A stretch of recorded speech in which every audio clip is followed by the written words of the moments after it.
I wybrzmiało. Dzień dobry wieczór, panie i panowie. Witam wszystkich bardzo serdecznie. Co nisko, dobra jest. W ten piękny niedzielny wieczór. Ja nazywam się Marcin Skruch i pogadamy dzisiaj o tym, co tam ciekawego wydarzyło się w świecie filmu, kultury, sztuki, teatru. No, teatru akurat niekoniecznie dzisiaj. Ogólnie pogadamy, co tam w Horymudzie, co się dzieje, co rzeczywiście słychać na świecie. Cześć, witam cię bardzo. Bardzo serdecznie. Adaś, o, Madame Perfumella, dzień dobry wieczór, witam bardzo, bardzo serdecznie. Wiktor Z również się pojawił. Kogo tutaj jeszcze mamy? Jurek Piechota, witam naszego stałego widza. Fine, hello. Hello, cześć, witam cię bardzo serdecznie. A jakie ładne motylki. A, dziękuję ślicznie. I jest również Dariusz Tokaczuk. Bardzo mnie to cieszy, że jesteście. Słuchajcie, dużo tematów dzisiaj. Rzeczywiście akurat pojawiło się, no oprócz tego, że będzie cykl Amazon poleca. Mam akurat dla was 4 produkcje. Będzie niestety, mówię niestety, bo akurat domyślam się, że pewnie cyklu PESEL-u nie oszukasz, chcielibyśmy uniknąć jak najbardziej, a odeszło od nas dwójka no, bardzo interesujących, ciekawych aktorów, między innymi Piper Laurie, a także Bart Young, więc o nich sobie pogadamy.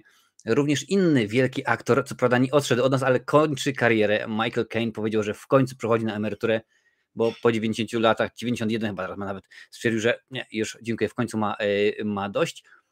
Chuck Norris kręci nowy film po 10 latach bodajże od premiery chyba Niezniszczalnych 2.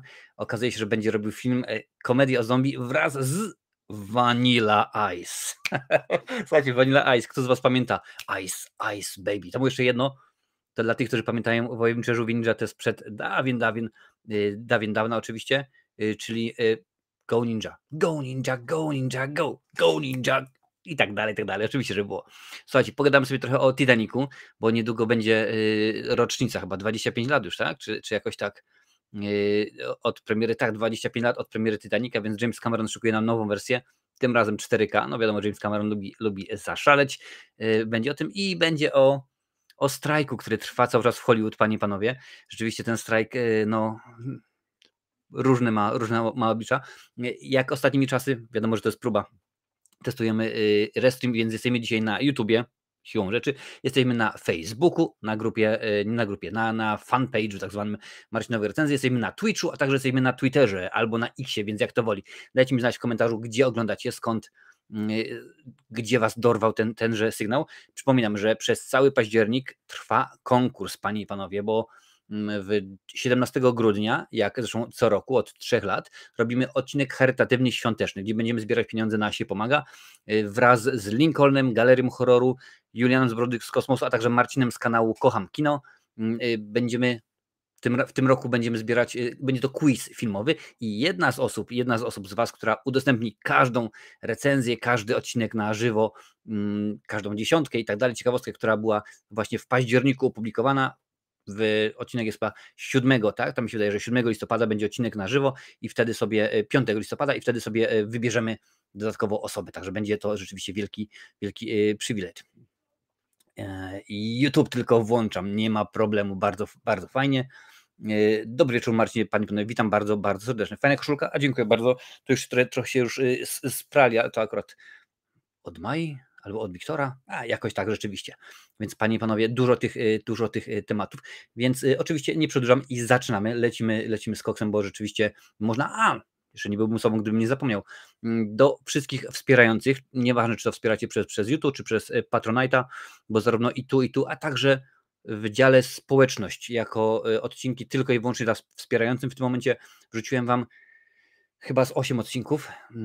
Macie już w tym momencie dostępny komentarz do 2 części filmu Cukierek albo Psikus, pierwszy i drugi. No wiadomo, one się pojawią na kanale Marcinowej Recenzji Ekstra za 2 i za 3 tygodnie odpowiednio. Tak mi się wydaje, zgadza się. Również wrzuciłem wam, macie dostęp do recenzji takich filmów. Naznaczony 5, już jest dostępna recenzja. Serbski film. Tak, recenzja serbskiego już jest również gotowa i do obejrzenia. Również recenzja ostatniego Mortala, Mortal Kombat z 2011 roku również jest gotowa, a także 3 części Star Treka, czyli Star Trek Nemesis, Star Trek 8 Pierwszy Kontakt, a także Star Trek 5 Ostateczna Granica. Więc to są te recenzje, które w tym momencie możecie już wspierający mogą oglądać. Jeżeli chcesz oczywiście już zobaczyć, to jak najbardziej zachęcam do wspierania, a do końca października, tak przynajmniej poprosiłem Lincolna o to, więc mam nadzieję, że się chłopak wyrobi, a jak nie, to będziemy walczyć. Pojawią się jeszcze 3 Blues Gunner recenzje, panie i panowie. Tak, 3 Blues Gunner recenzje, też dokonałem takowych, więc to są oczywiście tylko i wyłącznie dla wspierających. Czy herbatka jest? No herbatki nie mogłoby być, oczywiście, nie być oczywiście.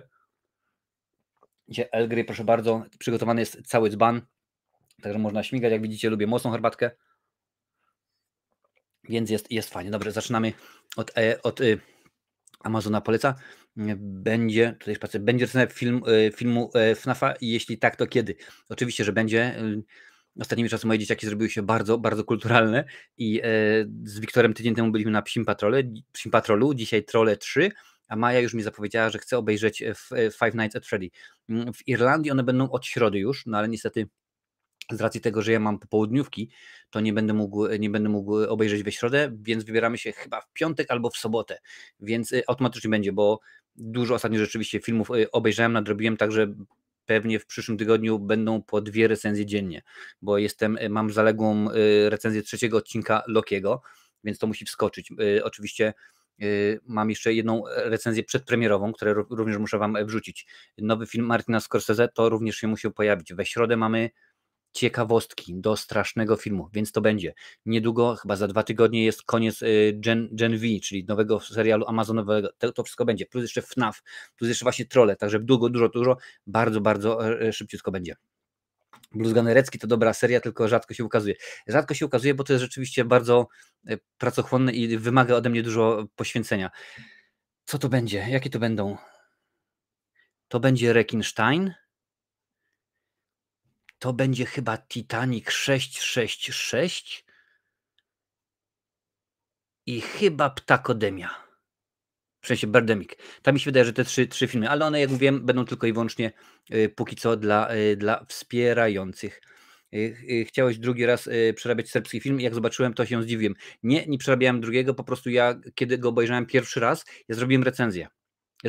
Tylko ona nie była nakręcona. Ja ją miałem ładnie rozpisaną, wszystko w punktach i tak dalej, plusy, minusy, ciekawostki, interesujące rzeczy, więc tak to akurat było zrobione. Ja z kolei średnio przepadam za bluzganymi, wolę konkretne za dużo tego pikania. No widzisz, dlatego bluzgane są tam raz od wielkiego dzwonu, bo ja uważam, że jakby były za często, to by się znudziły. Byłem na Krwawym Księżycu i polecam 3,5 godziny dużo, ale warto. No słuchajcie, moje oceny już poznacie w przyszłym tygodniu. Mam nadzieję, że się uda wszystko ładnie ogarnąć. Więc w tym momencie już, panie i panowie, zaczynamy od Amazon Poleca. A Amazon Poleca oczywiście to są polecajki, jak sama ładnie nazwa wskazuje, filmów, które no krótko mówiąc, Amazon gdzieś tam dorwał, polecił mi i ja również Wam polecam, tutaj pokazuję, udostępniam Wam ekran, żeby było, chyba że możemy zrobić to inaczej, nie, dobrze, tak mi się wydaje, że będzie dobrze, proszę bardzo, już Wam pokazuję. Pierwszym filmem jest tak, Tenet, jak najbardziej. Tenet, jak widzicie, 4K Ultra HD. Jest to film. Wszystkie te filmy, które Wam tutaj prezentuję, one mają albo polski dubbing, polskiego lektora, polskie napisy, więc zawsze jakaś polska wersja jest. Jak widzicie, 4K Ultra HD za 70 zł i 1 grosz. Oczywiście wszystkie te filmy w opisie macie ich linki do nich, a ja teraz będę wrzucał Wam na czacie i możecie sobie spokojnie w nich kliknąć. I to jest ważna sprawa. Te filmy to są oczywiście, one są w promocjach, więc w tym momencie trzeba je kupić. Jak tutaj widzicie, na przykład ten film jeszcze jest 6 sztuk tylko i wyłącznie w tej cenie, więc później Wam pokażę inne, więc kiedy widzisz, że to jest, to nie jest tak, że o proszę bardzo, ja sobie obejrzę za miesiąc, bo kupię sobie za miesiąc. No niestety, za miesiąc już może nie być tych filmów w tak dobrej cenie. A do osób, które oglądają z odtworzenia, tylko przypomnę, są rozdziały, można przeskakiwać, można skakać. Więc to był najpierw Tenet. Drugim filmem, który chciałem Wam polecić, jest Gladiator. Wiem, że to jest Il Gladiatore tutaj jest napisane, bo oczywiście, że jest po włosku, ale każdy z tych filmów ma, jak już mówiłem wcześniej, polskie napisy, polskiego lektora czy coś tam. Ten akurat jest, tutaj niby widzicie, że Blu-ray jest za 52, ale to jest 4K, więc 4K kosztuje 77 zł i 19 groszy. Tutaj proszę bardzo, ostatnia sztuka, więc kto pierwszy, ten lepszy. Muszę oczywiście dodać, że ponieważ to są linki, reflinki tak zwane, czyli linki afiliacyjne, kiedy dokonasz zakupu właśnie z tego linku, to Amazon mi z tej okazji odpali kilka złociszy. Także zaraz patrzę, co piszecie. Trzeci film to jest produkcja, którą w miarę często Wam polecam, bo akurat według mnie jest dobra. Top Gun Maverick, krótko mówiąc. Ridley Scott ostatnio się wypowiedział na temat tego filmu, że Wam wklepię tutaj link. Stwierdził, że nie, no to jest w ogóle bez sensu, film jest słaby. On się do niczego nie nadaje. Ja widziałem, ja pamiętam oryginalny film mojego brata Tony'ego Scotta, był rewelacyjnie cudowny. Po czym Jerry Bruckheimer bodajże chyba wrzucił na Twitterze informację, tekst, że przedpremierowo, kiedy oczywiście Maverick miał wejść do kin, pokazał go Ridleyowi Scottowi, ten stwierdził, jaki piękny film, on jest super, on jest rewelacja, to jest coś pięknego, ten film uratuje kino. A teraz nagle twierdzi, że to jest beznadzieja, że jest słaby film, że Ridley, puknij się w czoło, naprawdę, tobie już rzeczywiście się odkręciło ostatnimi czasy. Dobra, to jest Top Gun i czwartym filmem, który wam chciałem polecić, to jest Spider-Man bez drogi do domu, panie i panowie. Oczywiście są to wszystko filmy na Blu-rayasie. Ten Spider-Man w tym momencie to już nie jest, jak widać, nie jest 4K, a tylko i wyłącznie można by rzec zwykły Blu-ray, więc możecie spokojnie z tych filmów skorzystać. Każdą z tych produkcji, którą wam tutaj wrzucam, no ja polecę jak najbardziej. No, ciężko nie polecić. Spider-Man bez drogi do domu nie jest zły, a poza tym, słuchajcie, Blu-ray za 27 zł i 10 groszy. Czy to może być zła cena? No chyba niespecjalnie. Także jak najbardziej można skorzystać. Tutaj patrzę, co piszecie, panie i panowie, bo dziś tutaj się było. Cześć Adalet, witam cię bardzo, bardzo serdecznie. Fajnie, że jesteś. Ja wolę polskie napisy. No słuchaj, bo to jest tak, że jak na przykład tutaj już są w tym momencie, a nawet da się pokazać bliżej. Tutaj widzisz, on ma, ten na przykład film ma już, widzę, tutaj jest polskie napisy i jak najbardziej, ale on też ma polską ścieżkę, tak, on ma polski dubbing, a także polskie napisy, więc w tym momencie dobrze wiesz, że sobie wybierasz, co tam chcesz i nie ma najmniejszego problemu. Już tutaj jakieś pytanie do mnie jest. Widziałem, że już jak zostanie wydany Oppenheimer na Blu-raya, świetnie byłoby, szczególnie, że Steelbook 4K kupuje 189 zł, nie pójdzie na marno. No rzeczywiście, niezły pieniądz. Tutaj patrzę dalej. Gladiator dla mnie to jedno z największych dzieł wszechczasów, moją absolutna topka filmów, które wyszły za mojego życia. No gdybym nie to, że ja mam tą 3-płytową czy 5-płytową wersję, to pewnie sobie też sobie bym kupił, chociaż możliwe, że mam filmy, które mam na przykład wersja 2-płytowa czy 3-płytowa na DVD, po to tylko, żeby dodatkowo mieć wersję na Blu-rayasie, bo rzeczywiście lepsza. Ej, tam na Blu-ray 27 zł. No tak, 27 zł jest jak najwięcej.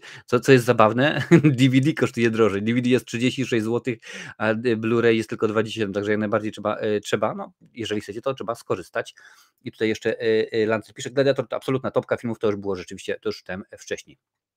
Także tak to, panie i panowie, wygląda, ależ nawet ta aplikacja to w miarę fajnie przełącza, także nie jest źle, jesteśmy na bieżąco. Okej, super, dobra, lecimy dalej. Słuchajcie, skoro właściwie byliśmy przy Amazonie, no to czemu by się przy Amazonie na chwileczkę nie zatrzymać? Więc w tym momencie coś dla fanów komiksu. Zaczniemy od amazonowego pokolenia V. Wiem, że ostatnio przyzwyczaiłem was do tego, że wiele serialów omawiam odcinek po odcinku, ale po prostu już nie jestem w stanie. Uwierzcie mi, że nie jestem w stanie, bo to niedawno była Ahsoka i był oczywiście Loki. Teoretycznie piszę wam drugą część sezonu Wiedźmina, ale chyba nie chcę. Rzeczywiście był ten beznadziejny Secret Wars od Marvela, więc po prostu najprawdopodobniej pokolenie V, czy tam Gen V będzie omawiane jako jeden wielki odcinek omawiający cały sezon, panie i panowie, więc zaczniemy może od tego. Amazon zadowolony zamawia drugi sezon serialu Pokolenie V, Pokolenie V, jak to woli, podaje nam magazyn Deadline. Choć pierwszy sezon serialu Pokolenie V jeszcze nie dobiegł końca, to jego wyniki oglądalności muszą zadowalać szefów platformy Prime. Amazon zdecydował się bowiem na jego kontynuację, drugi sezon powstanie. Bo pamiętajcie, że kiedy nie mówimy o filmach, które wchodzą do kin, możemy powiedzieć o tyle i tyle biletów sprzedali, no to na Amazonie co się liczy? Oglądalność, tak? Ilość, jak jest polubienie, jest łapa w górę, no to jak najbardziej. Oni też potrafią stwierdzić, na podstawie którego filmu ludzie zasubskrybowali. Czyli wykupić sobie Amazon Prime. No ja osobiście mam Amazon Prime, słuchajcie, 49 zł za rok, to po prostu byłoby grzechem nie skorzystać, więc jak najbardziej mam, no i w tym momencie jak najbardziej się im to wszystko dobrze klepnęło. Akcja Pokolenie V toczy się w prowadzonym przez WO International College dla młodych superbohaterów. Jego studenci będą wystawiać na próbę swoje granice fizyczne i moralne, rywalizując o najlepsze kontrakty. Krótko mówiąc, wiecie, tak jak jest Instytut Profesora Xaviera. Bohaterami są przedstawiciele pokolenia nadludzi, którzy wiedzą, że ich moce są wynikiem podania im eksperymentalnego specyfiku, a nie darem od najwyższego. Przepraszam bardzo, jak to wmawiano wszystkim wcześniej. Sekundkę zapauzuję tutaj, żeby jakieś prawa autorskie nie wyskoczyły. Gwiazdami serialu będą Jess Sinclair, Shelley Conn, Madel Phillips, London Thor, Derek Lowe, Sean Patrick Thomas, a także Marco Pigossi. Serial jest tak zwanym spin-offem The Boys. To ekranizacja cyklu komiksowego The Boys. To nonszalanckie spojrzenie na to, co dzieje się z superbohaterami, gdy stają się równie popularni co celebryci. Tak samo wpływowi jak politycy i boscy jak bogowie. I gdy nadużywają swych mocy, zamiast wykorzystywać w słusznym celu. Bezsilność stanie przeciwko superpotędze, gdy The Boys wyruszą w bohaterską wyprawę, by ujawnić prawdę o siódemce wspieranej przez organizację WOT. No oczywiście, że tak to jest przynajmniej w tym serialu. Ja się zakochałem w The Boys od kiedy obejrzałem i tak dopiero chyba, jeżeli mnie pamięć nie myli, ja dopiero zacząłem oglądać od drugiego sezonu na bieżąco, bo wcześniej tam było, coś tam się dzieje, gdzieś tam to jest, ale nie byłem na bieżąco, a teraz po prostu jest no, niesamowita sprawa i lubię i uwielbiam i cieszę się, że dostaniemy drugi sezon. Jeszcze są 2 odcinki, bo w piątek i w piątek za tydzień mają się pojawić, więc mam nadzieję, że uda mi się to wszystko ładnie ogarnąć. Już tutaj patrzę, co piszecie. Nie oglądam, nie potrafię wejść w uniwersum Boys. Mi się bardzo podoba, jest hardkorowo rzeczywiście i jest to, co odgryzł klubem najbardziej. The Boys, spoko serial, a Genevieve to ja czekam na całość. Aha, czyli lubisz tak samo jak ja, nie lubisz pojedynczych odcinków, obejrzymy, tylko jedziemy z grubej rury, nie ma problemu, jak najbardziej. Dobra, lecimy dalej, bo komiksów tutaj troszeczkę zostało, a w tym momencie cały czas jesteśmy w świecie komiksów, bo teraz przejdziemy troszkę na Marvela, bo się dzieje w związku z tym, jeden strajk się skończył, drugi się dalej toczy, trzeci się może niedługo zacznie, więc przejdziemy do Marvela, bo oni mają problemy. Serial Marvela w tarapatach, kolejny projekt trafił do kosza, właśnie oni tak świetnie piszą, kolejny projekt trafił do kosza? Bo to wiecie, pytajnik na końcu. To jest the playlist, podaje. Strajk scenarzystów dobiegł końca, co powinno być radosną wiadomością dla wszystkich. Jak się okazuje, w przypadku osób pracujących nad serialami Marvela jest zupełnie odwrotnie. Studio właśnie zwolniło wszystkich twórców Daredevil Born Again i zacznie pracę nad show od początku. No, domyślam się, że niekoniecznie aktorzy są zadowoleni. Na tym jednak nie koniec. W tarapatach jest też planowany na przyszły rok Wonder Man. Wonder Man zadebiutował w 9. zeszycie Avengers w 1964 roku. Tak, pamiętam, taki stary jestem. W latach 80. postać została odświeżona i od tego czasu pojawia się jako Simon Williams, syn bogatego przedsiębiorcy, którego firma upadła, wyparta przez konkurencję w postaci Stark Industries. Ile w tym Marvelu jest bogatych przedsiębiorców, bogatych ludzi, milionerów, którzy coś tam po prostu, rewelacja, piękny ten świat. Mężczyzna zgodził się na ofertę Barona Zemo, którego oczywiście znamy, który zaoferował mu supermoce, m.in. nadludzką siłę i umiejętność latania, w zamian za pomoc w zemście na Avengers. Z czasem Williams dołączy jednak do drużyny superbohaterów, łącząc karierę Herosa z graniem w filmach. No czyli teoretycznie można by rzec, że to jest taka postać trochę a la Loki, tak? Bo Loki na początku też był rzeczywiście zły, bardzo zły. No też wiemy, że był głównym złolem w pierwszych Avengers, a później rzeczywiście to już wygląda całkiem inaczej. Gwiazdą produkcji ma być Yahya Abdul-Mateen II. W antagonistę Grim Reapera wcieli się Demetrius Gross. Realizacja serialu powierzono twórcy Shang-Chi i Legendy 10 Pierścieni Destinowi Danielowi Cretonowi. Nie Kretynowi, Cretonowi oraz Andrew Guestowi, scenarzyści m.in. seriali Community i Rockefeller Plaza 30. Guest odpowiada za fabułę, a Creton pełni funkcję producenta, prawdopodobnie stanie też za kamerą. Powyższe informacje na temat serialu mogą jednak być już nieaktualne. W ostatnim odcinku podcastu The Watch gościnią jak już coś, programu była Joanna Robinson, autorka książki MCU The Reign of Marvel Studio. W czasie rozmowy ujawniła, że słyszała o tym, że serial Wonder Man został skasowany. Niestety Robinson nie wie, czy projekt trafił ostatecznie do kosza, czy może jednak będzie z nim podobnie jak z Daredevil Born Again i prace zaczną się od zera z nowymi scenarzystami.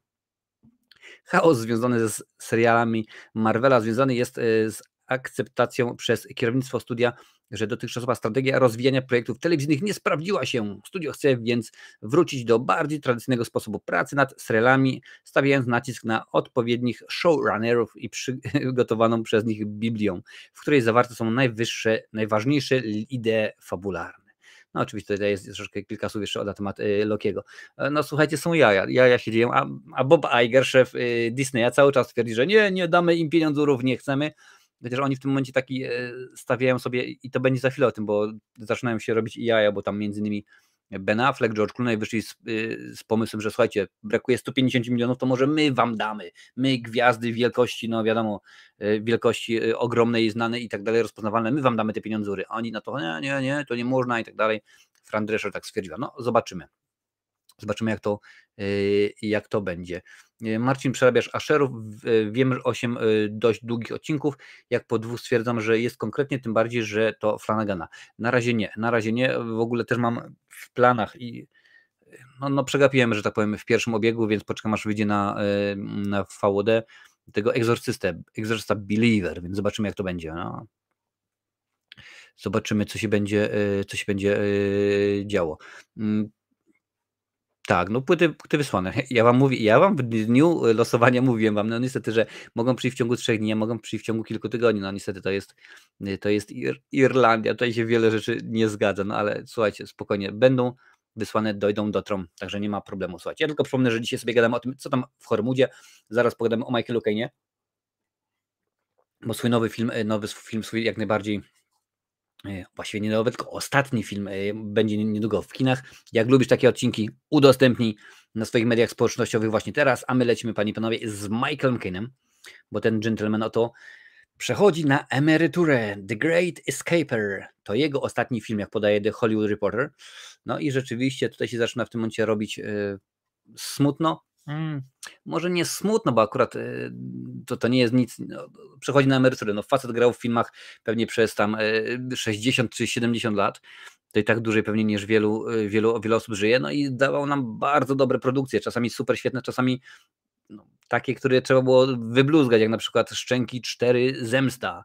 I no dobra, były takie filmy, ale czasami się pojawiało rzeczywiście bardzo dobre kino, panie i panowie. Słuchajcie, Michael Caine potwierdził, że oficjalnie przeszedł na emeryturę. Aktor cieszy się, że ukoronowaniem jego kariery będzie film The Great Escaper, który aktualnie promuje. Więc bardzo ładnie. Michael Caine o aktorskiej emeryturze. Goszcząc w talk show radia BBC, Michael Caine przyznał, że nie planował przyjąć roli w The Great Escaper. Scenariusz był jednak tak dobry, że aktor zdecydował się zrobić wyjątek i odłożył emeryturę. To dość zabawne, bo przyszedłem na emeryturę, kiedy wysłano mi scenariusz. Odrzucałem go 3 razy, ale za każdym razem, gdy go czytałem, zakochiwałem się w nim, więc ostatecznie przyjąłem rolę, powiedział. No i rzeczywiście, jeżeli wszystko się potwierdzi, no to powinno być bardzo dobre, no bo Michael Caine to też nie jest facet, który jest w takiej pozycji, że on musi grać, bo rzeczywiście musi zapłacić alimenty 5 żonom, musi spłacić 14 Lamborghini, musi kupić 13 jetta i tak dalej, i tak dalej. No nie, no po wielu latach on już obstawiam, no nie sprawdzałem mu portfela, więc mnie to nie interesuje, ale obstawiam, że no ma na koncie odłożonych kilka złotówek, więc raczej spokojnie, a też no wiadomo, aktor spełniony, Oscary i tak dalej, i tak dalej. Aktor uważa, że The Great Escaper będzie doskonałym ukoronowaniem trwającej niemal 7 dekad kariery. Więc mówiłem, że prawie 70 lat, także dobry jest. Wciąż powtarzałem, że przyjdę na emeryturę. No więc teraz na niej jestem, bo przecież mam film, w którym zagrałem główną rolę i zbiera on niesamowite recenzje. Jedyne role, jakie teraz mogę dostawać, to 90-letni mężczyźni. No może 85-letni, wiesz. Pomyślałem, cóż, równie dobrze mogę teraz odejść, mam wspaniałe recenzje, co musiałbym zrobić, by to przebić. No chyba lepszej laurki nie ma, panie i panowie, nie może być rzeczywiście. Tu się wszystko musi zgadzać. Sekundkę, tutaj zapauzuję.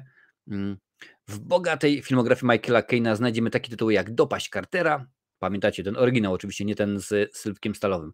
Detektyw, O jeden most za daleko, Spokojny Amerykanin, Kingsman, Tajne służby czy Młodość. Aktor chętnie współpracował z Christopherem Nolanem, zagrał m.in. w Prestiżu, Incepcji i Tenecie, który wam dzisiaj proponowałem. W trylogii Mrocznego Rycerza wcielił się w postać Alfreda Pennywortha, kamerdynera i przyjaciela Bruce'a Wayne'a. Drugoplanowe role w Hanna i jego siostry Woody Allena i wbrew regułom Lasse Hallströma przyniosły mu Oscary. W ogóle on Oscara za film właśnie Woody Allena, Hanna i jej siostry przyjmował na planie filmu Szczęki 4, no bo okazało się, że niestety nie pozwolili mu producenci, reżyser zwolnić go na 2-3 dni, żeby poleciał do Hollywood, także, ale to była niesamowita sprawa. Ja pamiętam, jak oglądałem jakiś wywiad z nim i on mówi, że kiedy wziął scenariusz Szczęk 4, to było, otworzył, pierwsza scena, rozjaśnienie Hawaje. Biorę. biorę od razu. Mówi: "Słuchaj, miałem 2 miesiące wakacji na Hawajach. Dostałem", on chyba za to $1 000 000 dostał, czy jakoś tak. Piękna pogoda, piękne wakacje i jeszcze przy okazji przytuliłem Oscara za poprzedni film. Czy może być coś piękniejszego? No, jak widać, pięknie to wyglądało. The Great Escaper to opowieść o weteranie II wojny światowej Bernardzie Jordanie, oczywiście Michael Caine w tejże roli, który ucieka z domu opieki, by wziąć udział w 70. rocznicy lądowania w Normandii we Francji. No więc rzeczywiście bardzo ciekawie się to wydaje, bardzo fajnie to wszystko brzmi. No super, no ja pamiętam Michaela Caina z wielu ciekawych, różnych, fajnych ról. Nawet nie tak dawno widziałem Włoska Robota i on tam jeździli tymi samochodami Mini Cooper czy Mini Morris, jak to się no masakra, to po prostu była masakra, jak to wyglądało, ale on tam rzeczywiście był dobry, był świetny. On jest cudownym aktorem, co tu dużo mówić. Tak, Michael Caine to porządny aktor, zasłużona emerytura i jak najbardziej. Cytując starszego czereśniaka z Czterech Pancernych: "Zasłużyłeś ci, powiadam, jak niejeden generał nie zasłużył". Marcin, teraz twoja kolej. Działaj, musisz zrobić jakieś dzieło filmowe potomnym, pomnik trwalszy niż ze Spiżu, by potomni widzieli to dzieło Marcina. No, zobaczymy. Marcin, a jak Exorca Wyznawca wyjdzie na VOD, to nagrasz do niej komentarz? Wiesz co, nie zastanawiałem się, ale możliwe, bo mówiłem, że wszystko, co pojawia się na VOD, to raczej i omawiam. Dlatego między innymi właśnie już Cukierek albo Psikus 1, 2 mają już komentarz, już są do obejrzenia. Terrifier 1 i 2 też dostaną komentarz, więc wszystko, co jest z VOD, to jak najbardziej się pojawia. No racja, oczywiście, że racja. Michael Caine to dobry chłop jest, panie i panowie. Także nie ma tutaj żadnych dwóch zdań co do tego. To jest prawda, że wszystko jest w porządku, wszystko jest w porządku i jak najbardziej. Pokaż mi tutaj to. Co tu się dzieje, że mi się coś nie wyświetla? No widzicie, czasami jednak człowiek o czymś zapomina. O, proszę bardzo, to miałem wrzucić, więc wrzucam. Tak, jak najbardziej. Dla tych wszystkich, którzy jeszcze nie pamiętają, jeszcze nie dali suba, jak najbardziej zachęcam, bo rzeczywiście domyślam się, że warto, bo teraz już was tyle uzbierało już tutaj, mnóstwo ludzi, mnóstwo tysiącorów ludzi tutaj rzeczywiście już z nami jest. Dobra. Teraz, panie i panowie, przychodzi czas.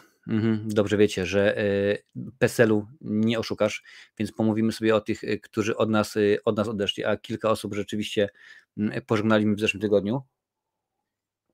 Zacznijmy może od pani, bo rzeczywiście panie mają pierwszeństwo. Nie żyje Piper Laurie, aktorka znana między innymi z Carrie i Miasteczka Twin Peaks. Miała 91 lat, podaje nam Variety. Piękny wiek, 91 lat, rzeczywiście. Piper Laurie w wieku 91 lat zmarła Piper Laurie, aktorka filmowa, telewizyjna i teatralna, najlepiej znana jako, przepraszam, zapauzuję, jako żądna władzy Katrin Martell z Miasteczka Twin Peaks. Rola jej przyniosła Złoty Glob, oraz Margaret White, zdewociała matka tytułowej bohaterki z Carrie Brian De Palmy, nominacja do Oscara. O nagrodę w Amerykańskiej Akademii Filmowej walczyła także dzięki kreacjom w Bilardziście i Dzieciach Gorszego Boga. Smutną wiadomość przekazała medium Marion Rosenberg, jej rzeczniczka. No rzeczywiście kariera to oczywiście wiele produkcji. Nie będę przytaczał ich wszystkich, ale rzeczywiście tylko kilka takich, które się jak najbardziej zapadają w pamięć, panie i panowie. Proszę bardzo, Son of Alibaba i John Dark z Tony Curtisem. Tony Curtis, niegdyś wielka, jak najbardziej gwiazda. Has Anybody Seen My Girl i The Golden Blade z Rockiem Hudsonem.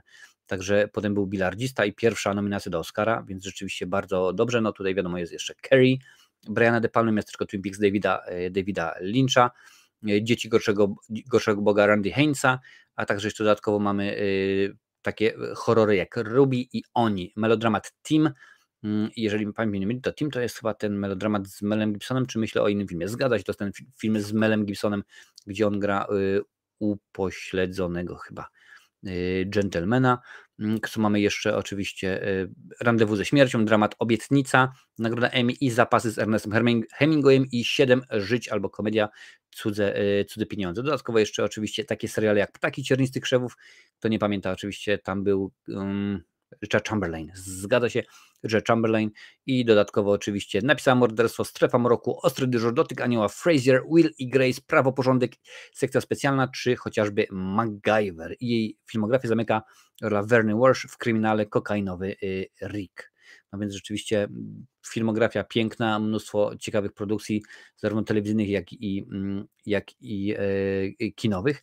No i odszedł również od nas, panie i panowie, Burt Young. Ja wiem, że pewnie większość z was kojarzy go tylko i wyłącznie z Rockiego, gdzie grał brata żony Rockiego, ale ja ostatnio, wczoraj nawet, słuchałem piosenek i akurat wskoczyło mi na YouTubie piosenka z filmu, genialnego swoją drogą filmu Konwój. No i właśnie w tymże filmie Konwój, jeżeli dobrze pamiętacie, on również występował oczywiście jako jeden z kierowców. 8 października zmarł Burt Young, aktor znany z roli Poliego Penino, szwagra i przyjaciela tytułowego bohatera w Rockim i kolejnych częściach cyklu. Mogliśmy go zobaczyć również w takich filmach jak Chinatown Romana Polańskiego, Konwój sama Peckinpaha, czy dawno temu w Ameryce Sergia Leone. Miał 83 lata, smutną informację potwierdziła jego córka. No więc rzeczywiście też piękny wiek. Przypominamy odcinek programu Na skróty poświęcony Rockiemu. Rola ta przyniosła mu nominację do Oscara. No, tego odcinka nie będę wam pokazywał, tylko powiem o kilku innych produkcjach. Uczył się w Actors Studio pod okiem Lee Strasberga, czyli po prostu guru, mistrzem wszelkich, można by powiedzieć, aktorów. Debiutował w B-klasowym horrorze A Carnival of Blood. Aż nawet sprawdzę, co to jest, jak to wygląda, jak to się je. 4-0, czyli tak nie kiepsko. Brutalne morderstwo ma miejsce w parku rozrywki Coney Island. Do zatrzymania psychopaty dostaje przydzielony agent Dan. No i właśnie tutaj między innymi jest właśnie Burt Young. W trakcie swojej kariery wystąpił m.in. w Chinatown Romana Polańskiego, Graczu Karela Rajsza i także Elita Zabójców i Konwój sama Peckinpaha. U Roberta Aldricha był to Ostatni promień blasku, czy u Sergio Leone Dawno temu w Ameryce.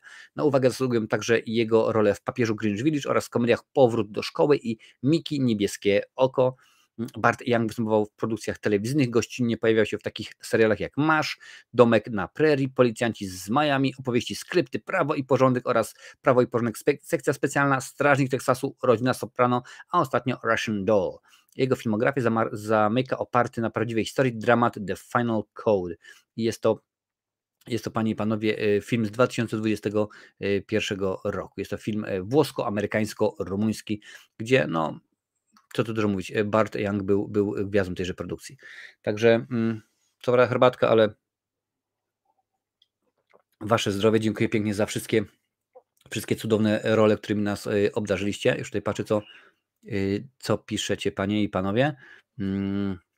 Cześć, Paradox Kamera, witam cię bardzo serdecznie. Właśnie omawiamy PESEL-u nie oszukasz. Burt Young, zgadza się bardzo. Ciekawy aktor. O kurde, szkoda kobiety, co prawda tylko z Twin Peaks ją kojarzę, ale szkoda, very szkoda. No zdaje się, zdarza się. Coś czuję, że kiedyś, Marcin, będziesz mieć 100 000 widzów. Taki jest plan, jak najbardziej. Do tego dążę. A poza tym, powiem ci tak, Paradoks, za sukces już uznam 10 000 subskrypcji, a to z jednego powodu, i to są oficjalne statystyki YouTube'a.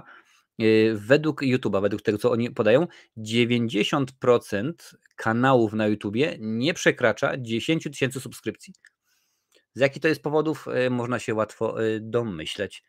Widziałem Bilardzistę, niezły film, zresztą praktycznie wszystko z Paulem Newmanem jest dobre. Zgadza się, Paul Newman to aktor genialny, niemalże w każdej możliwej opcji. Ja go znam, niepochowana siła, proszę bardzo, więc rzeczywiście tych filmów było mnóstwo, bardzo dużo. Tepisz Tropikalny, witam cię bardzo serdecznie, fajnie, że z nami jesteście. Słuchajcie, no to teraz widzisz, popatrz, zacząłem tylko mówić, że banan skakuje, bo będziemy mówili o Chucku Norrisie, panie i panowie. Chuck Norris kręci nowy film i to nie byle jaki, bo również z Vanillą Ice. Vanilla Ice, ja go pamiętam, występował oczywiście w Miłość w rytmie rap, taki był polski tytuł, ale też występował chyba w którymś filmie Kevina Smitha. Teraz nie będę nawet sprawdzał, ale mi się wydaje, że gdzieś tam pojawił się jako sprzedawca w sklepie, czy coś takiego, czy jakimś takim. No ale słuchajcie, co za obsada. Chuck Norris i Vanilla Ice w komedii o zombie, podaje nam The Hollywood Reporter. Więc zobaczmy, co tutaj się będzie działo. To będzie, bo naprawdę musi być rock'n'rollowa jazda bez trzymanki. Po trwającej dekadę przerwie Chuck Norris znów zagrał w filmie fabularnym. Aktor jest jedną z gwiazd komedii akcji zombie.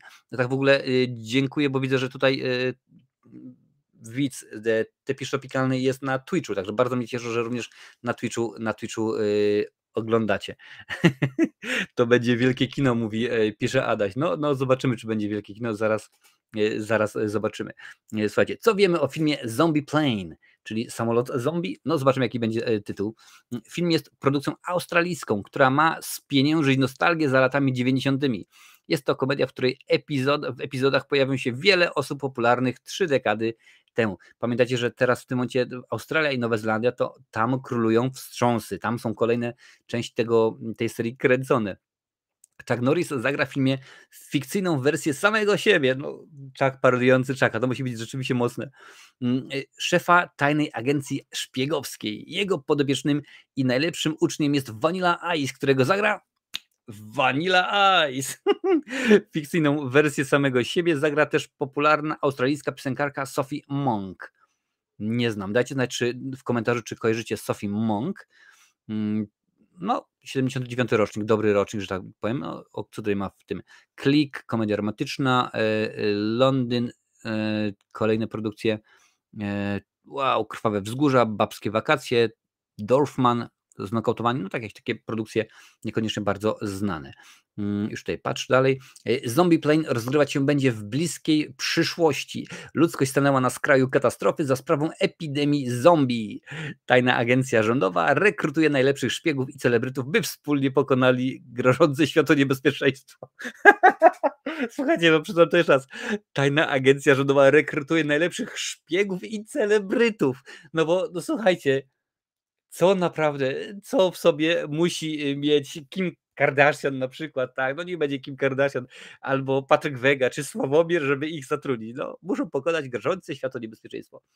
Film wyreżyserowali Lew Bodnaruk i Michael Peer.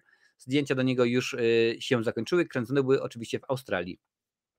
Twórcy spróbują zainteresować międzynarodowych dystrybutorów swoim filmem na listopadowych targach American Film Market. No oczywiście nie będę tutaj mówić, kim jest Chuck Norris, ale sprawdzę czasem, czy czegoś nie ma na IMDb więcej na ten temat.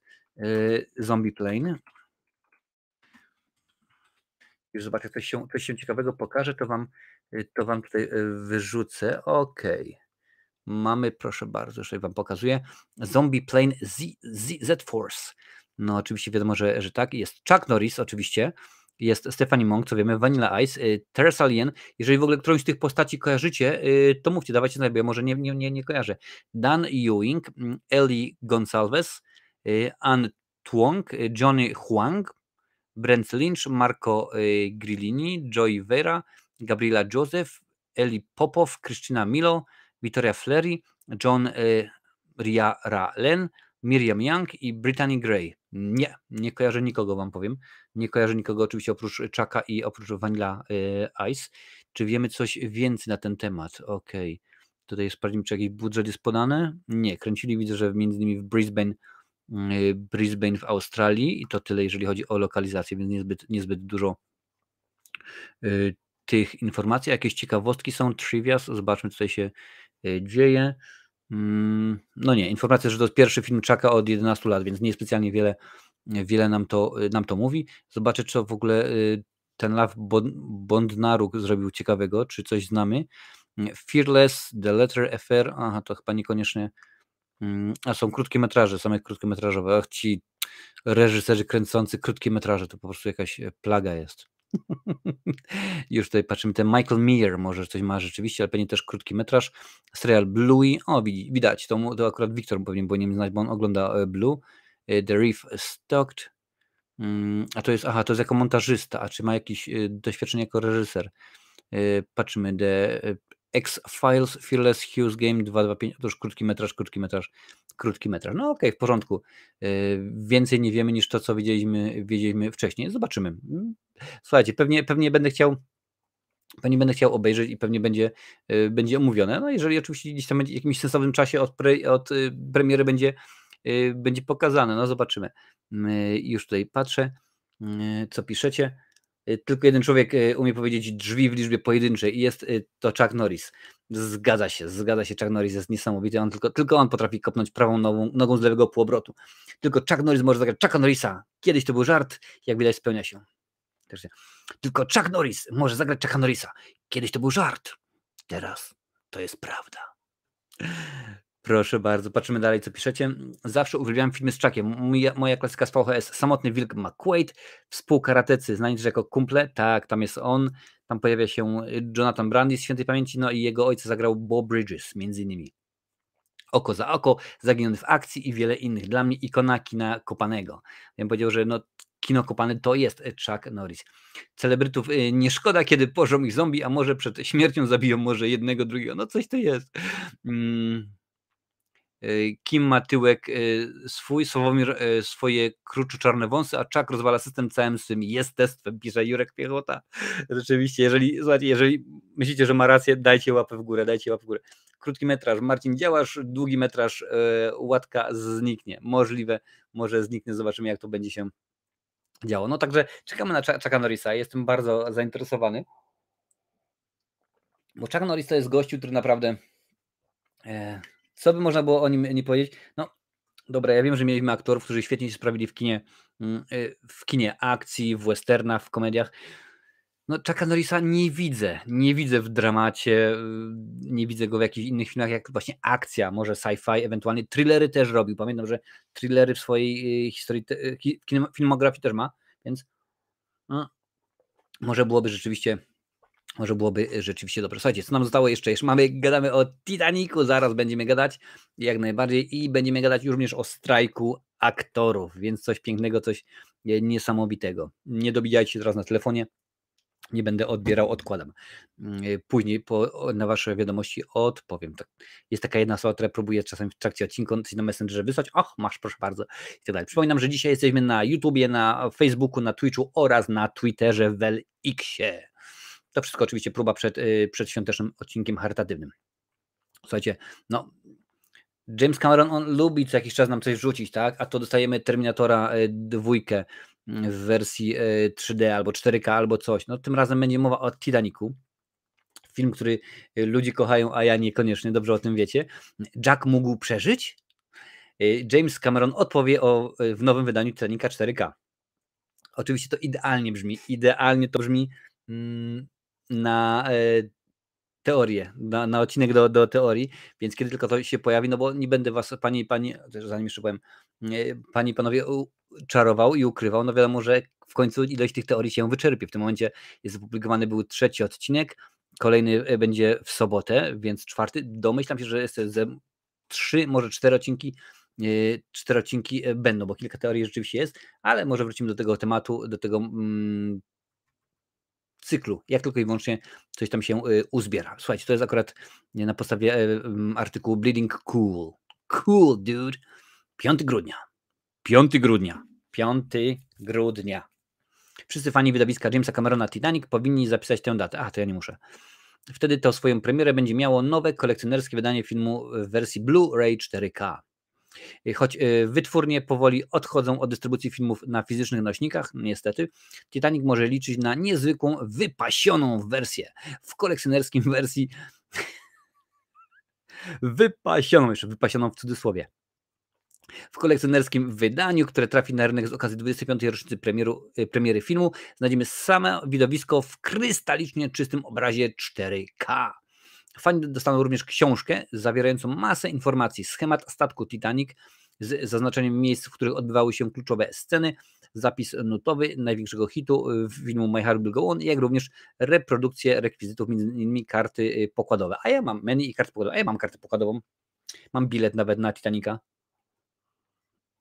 I tutaj w tym momencie nie ściemniam żadnych.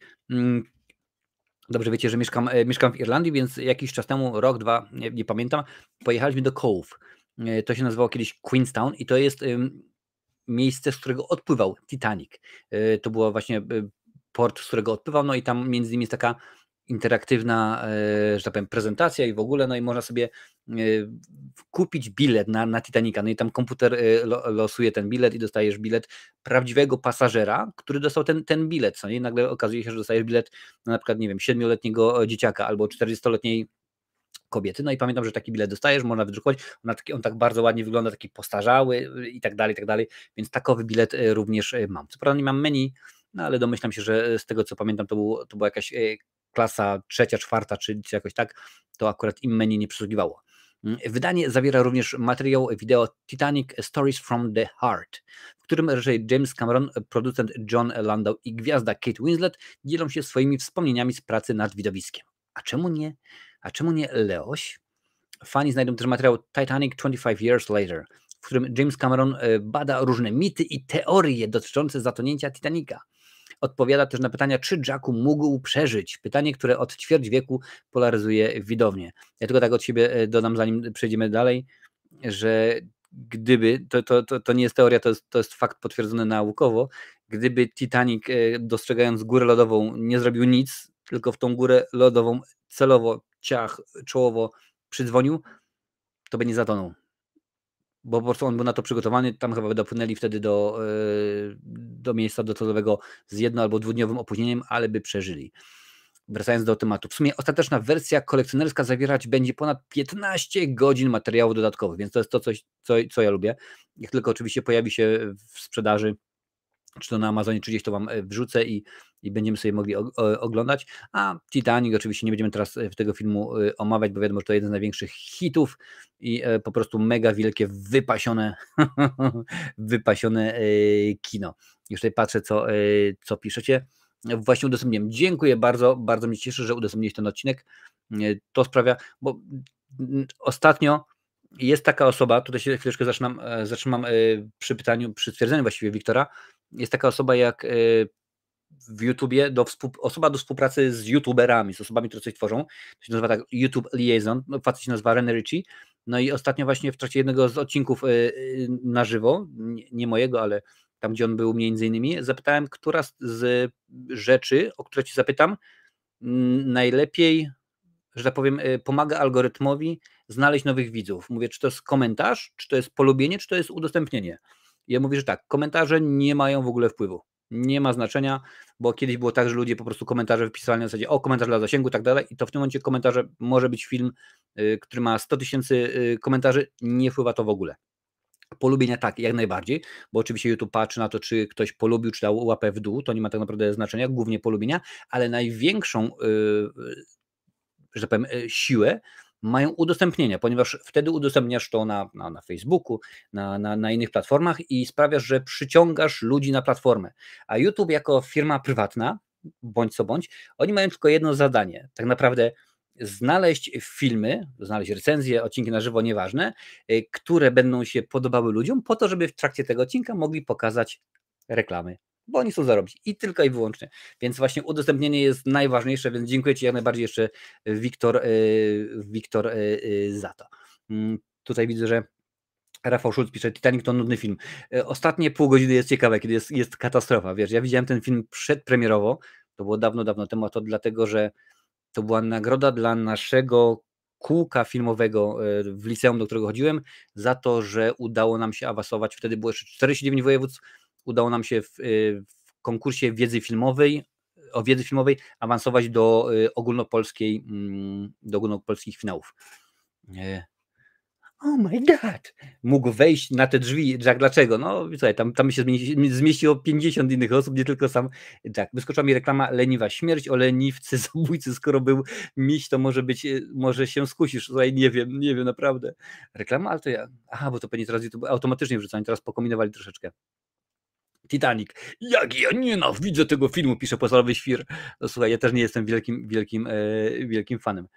Patrzymy dalej. Spokojnie to odchodzenie od nośników fizycznych to odbywa się naprawdę powoli, więc myślę, że jeszcze kilka lat i tak nie kilkanaście będzie można kupić kochane DVD, Blu-rayasy. Słuchaj, w tym momencie na przykład 2 tygodnie temu, 3 tygodnie temu, pamiętacie, pokazywałem Wam te paczki VHS-ów, no i gadałem właśnie z kolesiem i on mówi, że teraz coraz więcej właśnie firm wraca do VHS-ów. To nie jest tak jak kiedyś, że nagle dostawaliśmy pierdyliard tych filmów na VHS-ie, ale się okazuje, że wydają, ponieważ w tym momencie ludzie wracają do tego, bo jest urok i tak dalej. Wcale się nie zdziwię, jak za czas jakiś się okaże, słuchajcie, winyli też miało nie być, tak? Kaset magnetofonowych też miało odejść w niebyt, a wszystko to wraca. Czy wolniej, czy szybciej, nie ma znaczenia, ale wiadomo, że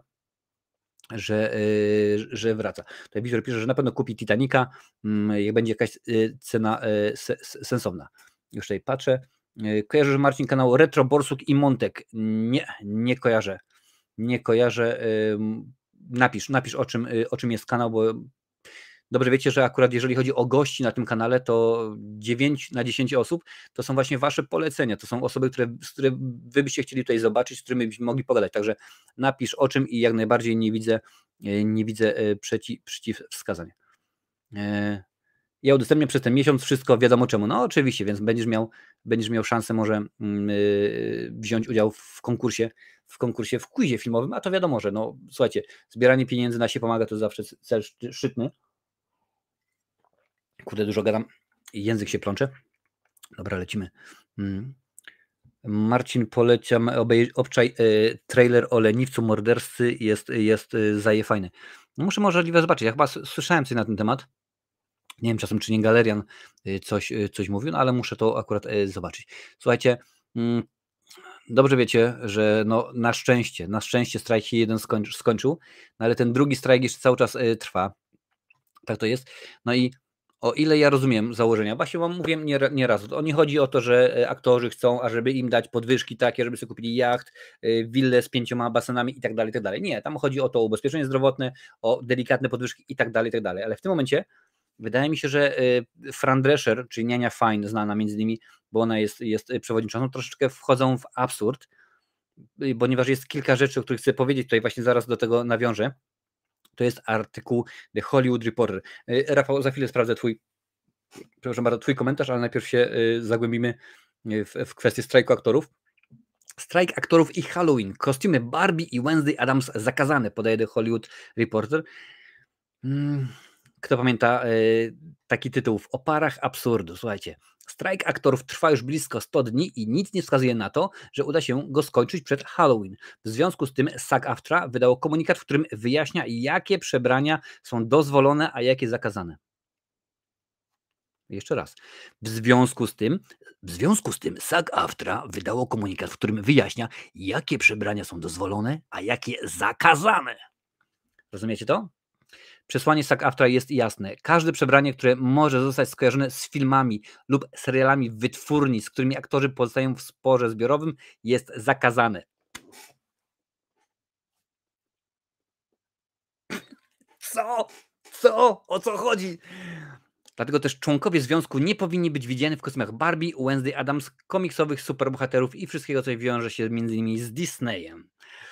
A skoro Wednesday Addams, to Netflix i tak dalej. Słuchajcie, SAG-AFTRA zaleca przebrania, które odwołują się bardziej do idei, duch, zombie, mumia, niż do konkretnej postaci. Możliwe są również przebrania za postacie, które nie są powiązane z markami wielkich wytwórni lub są to postacie anonimowe.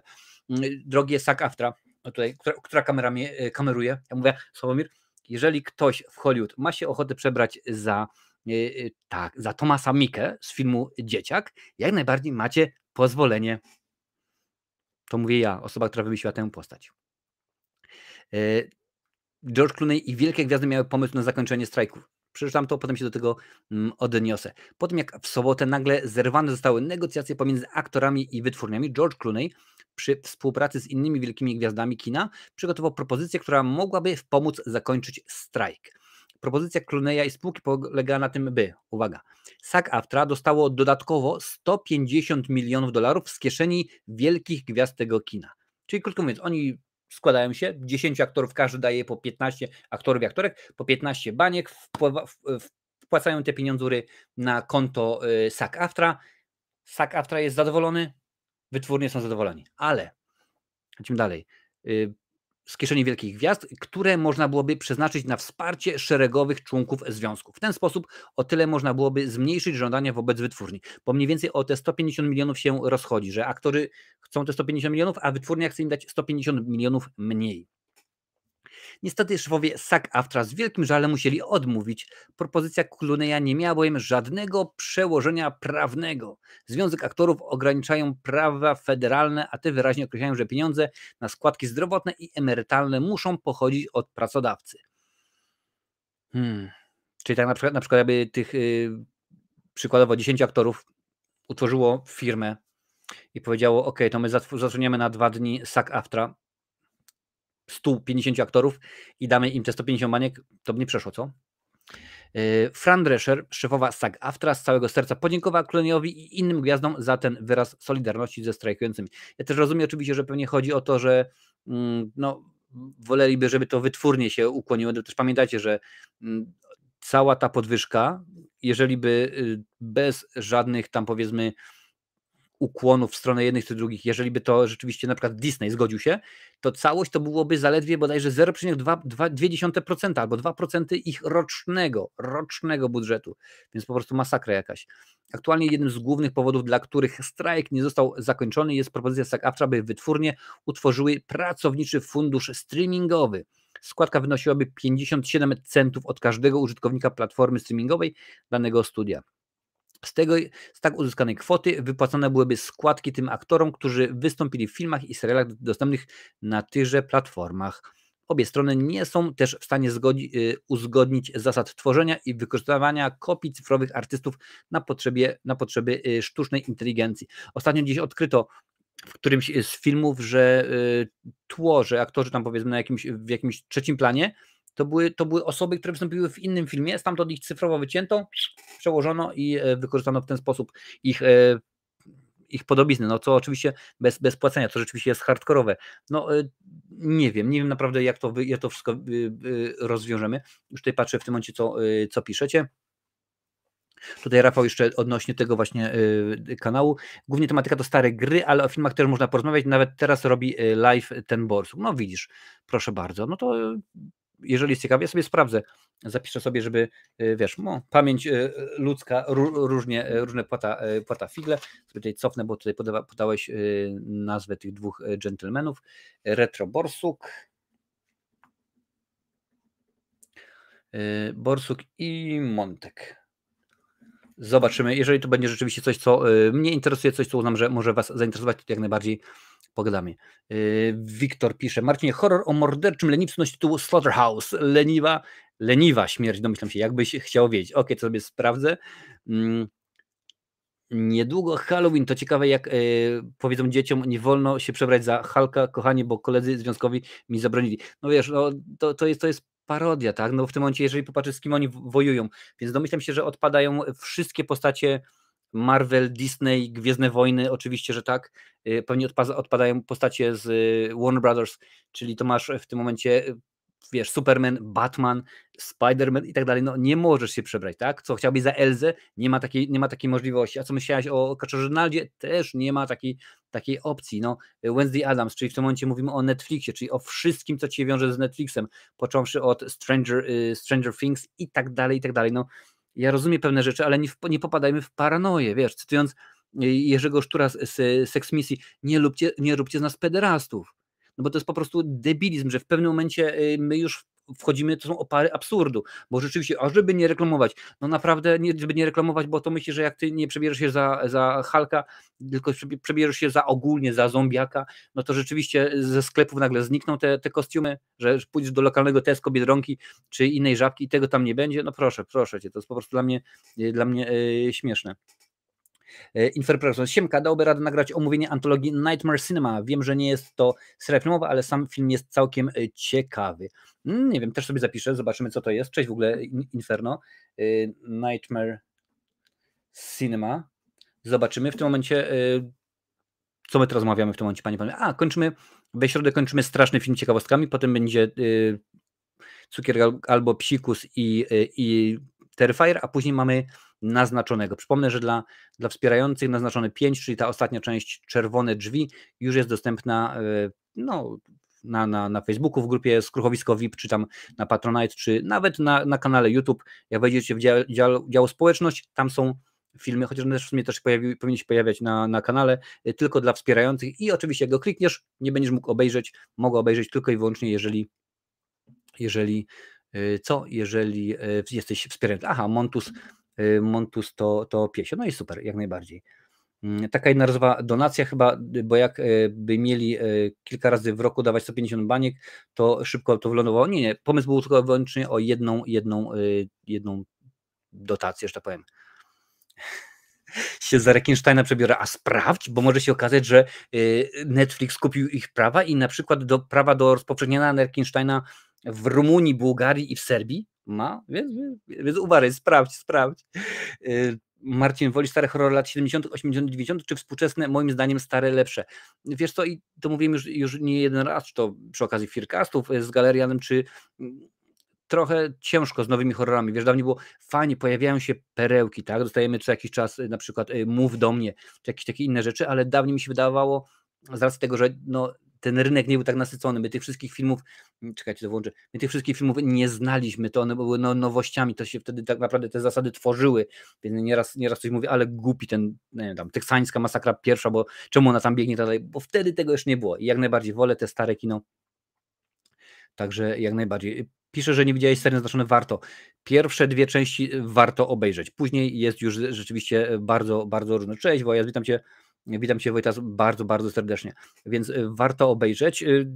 No wiadomo, tam jest 5 części. W pierwszych 2 występuje Patrick Wilson, potem mamy, to są chyba, teraz strzelam, bo nie pamiętam bardzo, ale chyba zrobione jako prequele, wiesz, tak zwane, opowiadamy o tym, co było przed 1 i 2, tak wydaje się, chyba jest w 3 i 4 i teraz 5 jest znowuż o rodzinie Lambertów, jest chyba tam 10 lat do przodu, po tych wszystkich wydarzeniach już najmłodszy syn idzie do koledżu, on chyba studiuje na ASP i rzeczywiście tak coś się jakoś dzieje, a wiadomo, że będą już kolejne części, więc jakoś rzeczywiście tak to wyglądało. Różnie jest z jakościami, jak sprawdzisz, nie wiem czy wszystkie, ale na pewno 1., 2. i 5. na pewno oceniłem na Filmwebie. Marcin, zgadzam się z tobą odnośnie starych klasyków, klasycznych horrorów, no bo rzeczywiście tak to było, bo w tym momencie, no wiesz, no i teraz oczywiście chciałem coś powiedzieć, ale nie pamiętam nazwiska. Wybaczcie mi, no nie pamiętam. W każdym razie kiedyś jeden właśnie z filmoznawców, i to nie to, że to był, wiecie, Tomasz Raczek, czy tam powiedzmy Tadeusz Lubelski, czy Łukasz Maciejewski, nie no, światowej sławy, stwierdził, tam oczywiście, bo Amerykanie się bardzo często nudzą, więc różnego rodzaju uniwersytety robią dziwne badania i w każdym razie przez tam chyba 5 lat oglądali filmy, obejrzeli tam ileś tam tysięcy filmów i summa summarum wyszło, że tak naprawdę możliwych różnych scenariuszy jest 35. 35 różnych scenariuszy, różnych historii, a później co dostajemy, to są tylko i wyłącznie kolejne mutacje, kolejne wersje, więc na przykład możemy mieć 35 horrorów, 35 i tak, z taką samą fabułą 35 komedii, z taką samą fabułą 35 filmów sci-fi, westernów i tak dalej, i tak dalej. Oczywiście nie liczyli filmów abstrakcyjnych, jak na przykład Zagubiona autostrada Davida Lyncha, czy różnego rodzaju inne, Głowa do wycierania, albo inne rzeczy, więc no, my te wszystkie rzeczy już widzieliśmy, tak, no, już widzieliśmy Freddy'ów Krugerów, widzieliśmy już Jasonów, wiele rzeczy widzieliśmy i ciężko wymyślić coś nowego. No wiadomo, tak jak mówiłem wcześniej, zdarzają się perełki, James Wan nam dał Piłę, później nam dał Obecność, dał nam Naznaczonego, super, świetnie. Niedawno było właśnie Talk to Me, czyli Mów do mnie, taki chyba bodajże jest polski tytuł, jest w porządku. Mieliśmy jakiś czas temu film, który podzielił nawet widzów na tym kanale, film Nie, czyli Nope. Eggers dał nam Czarownicę, dał nam Latarnię z rewelacyjnymi Willemem Dafoe oraz przypomnijcie znowu teraz, z Pattisonem, który później się wcielił między innymi w Batmana. Więc rzeczywiście dużo więcej wtedy było ciekawych filmów, ponieważ dużo mniej znaliśmy. Jeżeli na przykład teraz by się okazało, że ktoś wymyśli nowy gatunek kinowy, całkowicie od czapki, to byśmy również, pamiętać, popatrzcie na przykład, jak wielką estymą darzyliśmy pierwszych Avengerów. To było coś pięknego.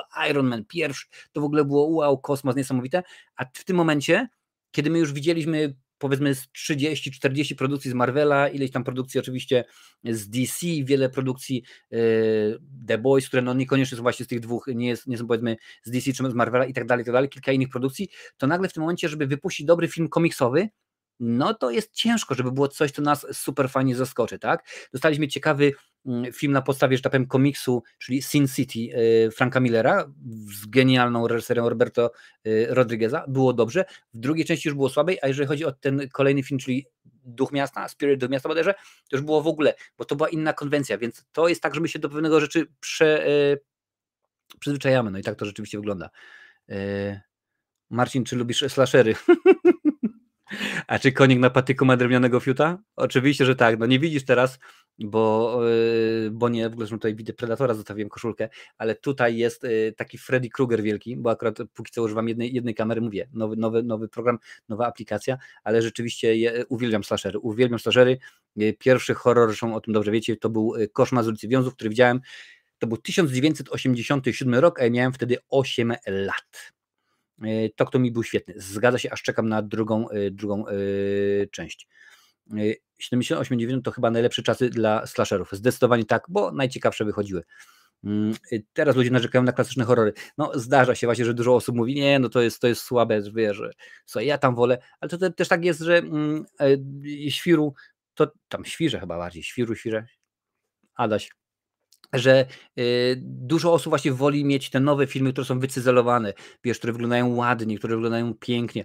Czasami to się udaje, bo jak popatrzymy na przykład na te nowe stare horrory, no to okej, krzyki się udały. Rzeczywiście krzyki dają radę. Nowy Halloween z nowej trylogii, pierwsze było dobre, później już było kiepsko. Z tego co widziałem recenzję, ten nowy Egzorcysta również jest słaby. Nie wygląda to dobrze. Teksańska masakra dostaliśmy od Netflixa w tym roku, w zeszłym roku jakoś tak, było beznadziejnie, więc rzeczywiście bardzo często się udaje, bardzo często się nie udaje, rzadko się udaje. Dlatego ja czekam na przykład na nowej Piątek 13 albo Koszmar z ulicy Wiązów, ale też czekam z obawą, bo właśnie boję się, że próbowali już z Frediego tak dać nowego 2010 i nie wyszło to dobrze. Piątek 13 był ok, nie było super fajnie, więc mam nadzieję, że będzie coś fajnego. Tak, będzie druga część Talk to Me. Chyba już nawet powiem Ci szczerze, Wiktor, z tego co pamiętam, to oni chyba mają już nawet nakręcone, ponieważ kręcąc pierwszy film, oni nakręcili aż tyle materiału, że po prostu gdyby zrobić z tego jeden film, wiesz, jak Quentin Tarantino zrobił Kill Billa, miał być jeden film, ale Miramax powiedział nie. Więc oni mają tyle materiału nakręcony, że tak naprawdę chyba do drugiego filmu potrzebują nakręcić, no umówmy się, przysłowiowe powiedzmy 5 minut potrzebują nakręcić i tyle. Ale film jest jak najbardziej gotowy. Nie ma problemu, będę mówił Adaś. 80 to mnie jeszcze na świecie nie było. No ja już wtedy byłem i sobie oglądałem sobie dużo horrorów. Słuchaj, zresztą na VHS-ie to tak naprawdę nie to, że horrory się oglądało, tylko tutaj jest między innymi, wcześniej był, patrzyłem, Lancel, to Lancel ci powie, na VHS-ie się oglądało co tylko było, bo to nie było tak, że szedłeś i wybierałeś. Nie, jak wrzucili filmy z Chuckiem Norrisem, to się oglądało filmy z Chuckiem Norrisem. Jak dostawałeś z Billy Blanksem, to się oglądało Billy Blanksa, a jak był Karate Kid, czy tam Amerykański Wojownik, to się oglądało to. A proszę bardzo, czasami jeszcze wleciał Gliniarz z Beverly Hills z Eddie Murphy i też to się oglądało, wszystko się oglądało. Nie jest słaby ten nowy Egzorcysta, jest bardzo słaby, dobrze, ani złotówki na niego nie dałem. No, ja teoretycznie na niego nie wydam, bo pewnie obejrzę go na VOD, więc to mam, że tak powiem, w pakiecie, no ale słyszałem, że jest słaby, zobaczymy. A to ma być, pamiętaj, Wiktor, ten nowy Egzorcysta to jest początek nowej trylogii. Tak, będą jeszcze 2. Nie wiem o co chodzi, bo film został źle przyjęty, aż nawet sprawdzę jak to w ogóle wygląda finansowo, pokażę Wam jak tylko znajdę, to Wam pokażę, oj już tutaj patrzę, dobrze, słuchajcie, to Wam udostępnię, jeszcze raz Wam udostępnię ekran, cały ekran, tak, proszę bardzo, film zarobił ogólnie dużo, no relatywnie dużo, bo film zarobił prawie 8 milionów dolarów. Więc no teoretycznie to jest dużo pieniądzurów, no bo domyślam się, że on aż tyle nie kosztował, więc tylko i wyłącznie dlatego dostał kontynuację. Ale popatrzcie, jakie są spadki, to jest po prostu masakra. No ale ludzie się dali nabrać. To samo jak się ludzie dają nabierać. Ostatnio widziałem wpis na Filmwebie. Wiemy, kiedy HBO Max się skończy. No i oczywiście pewnie ludzie by stwierdzili, kurczę, HBO Max się skończy, co się dzieje? No oczywiście my wiemy w tym momencie, że HBO Max się nie skończy, tylko jest tak zwane piękne słowo rebranding, czyli zmieniają nazwę z HBO Max na Max. I tak to rzeczywiście jest, ale oni zrobili cały artykuł, no i po prostu jakoś tak to jest. No tak, wieżowcu obok w mieszkaniu gościów wypożyczał filmy, za kasę chodziło się i pożyczało po 2 filmy na kasecie. No oczywiście, że tak to było zrobione. Być kolejna część Kubusia Puchatka, jestem ciekawy jak to widzi. No słuchaj, tamta część zarobiła tyle pieniądzów, że zdziwiłbym się, gdyby nie było kolejnej części. Gordon Green, kolejna trylogia robi, tamta zaczęła się dobrze, jak się skończyła, każdy wie. Teraz źle się zaczyna, jak będzie dalej, chciałbym, żeby była odwrócona piramida. Byłoby rewelacyjnie. Panie i panowie, słuchajcie, przypomnę, gadamy sobie dzisiaj o tym, co tam w Hormudzie, jak lubisz takie odcinki, oczywiście, że tak, daj subskrypcję, włącz dzwonek z opcją wszystko, wtedy pojawi się, miejmy nadzieję, za każdym razem jak tylko wrzucę materiał, a tak na dobrą sprawę shorty pojawiają się codziennie, bo to ciekawostkowe shorty pojawiają się codziennie. Wiadomo, że we środę są kultowe horrory, piątek, sobota to są nowości, w soboty też pojawiają się tak naprawdę teorie filmowe. W poniedziałek bardzo często pojawiają się odcinki z cyklu 10 Nine, czyli Top 10, jak to woli, więc oczywiście, że warto. No a poza tym co niedziela widzimy się na takim oto ładnym, fajnym odcinku na żywo, gdzie omawiamy, co fajnego wydarzyło się w świecie filmu. Panie i panowie, dziękuję za dzisiejszy wieczór, było naprawdę bardzo fajnie. Lubię rzeczywiście, kiedy dużo piszecie, wtedy jest ta interakcja dużo fajniejsza. Jeżeli któraś z Was kiedykolwiek prowadziła rozmowę, no nie tylko oczywiście na YouTubie, ale w ogóle rozmowę, czy prowadziła jakiś wykład, albo chciałaś z kimś pogadać i rzeczywiście było zero odzewu i mówiło się jak do ściany, gdzie ta osoba nie reagowała, no to wiecie jak jest. A w tym momencie jak 28 osób nagle odpowiada, to jest rewelacyjnie. W ogóle dzisiaj było rzeczywiście bardzo dużo osób z nami, bo w tym momencie jest ponad 100, więc pięknie, dziękuję za wszystkim. Pamiętajcie, byliśmy dzisiaj na YouTubie, Facebooku, Twitchu oraz na Twitterze albo Xie, jak kto woli. Widzimy się oczywiście za tydzień na żywo, no bo jakby nie, oczywiście, że tak.